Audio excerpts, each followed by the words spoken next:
عارف خان کو ڈر ہے کہ وہ تعلیم کے میدان میں پیچھے نہ رہ جائیں۔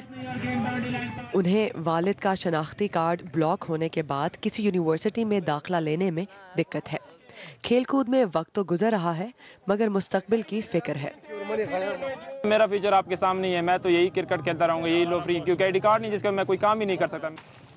صرف عارف ہی نہیں، قبائلی علاقے سے تعلق رکھنے والے انمول خان کا خاندان جو کہ 1917 سے یہاں چکوال میں مقیم ہے، اس کے بھی شناختی کارڈز بلاک کر دیے گئے ہیں، جس کی وجہ سے ان کا کوئلے کا کاروبار متاثر ہو رہا ہے۔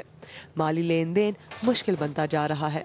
میں نے نادرا کے بہت سے چکر لگائے ہیں، بہت بار انہوں نے میرے بورڈ کیے ہیں اور انہوں نے مجھ سے جو ڈاکومنٹس مانگے ہیں، جو ریکوائرمنٹ تھی ان کی، پھر بھی وہ بہانے بناتے ہیں جی کہ ہم کرتے ہیں جی کرتے ہیں، پھر جاتے ہیں تو وہ کہتے ہیں کہ فلاں ادارے نے بلاک کیے ہیں، ہم کیا کریں۔ اسلام آباد میں قائم نادرا کے اس سینٹر میں جہاں آئی ڈی کارڈز کی رجسٹریشن کے لیے قطاریں لگی ہیں، اب یہاں ان لوگوں نے بھی آنا شروع کر دیا ہے جن کی پاکستانی شہریت پر ریاست نے سوالیہ نشان لگا رکھا ہے۔ لیکن نادرا کا کہنا ہے کہ کسی کے پاکستانی ہونے یا نہ ہونے کا فیصلہ کرنے کا اختیار اس کے پاس نہیں۔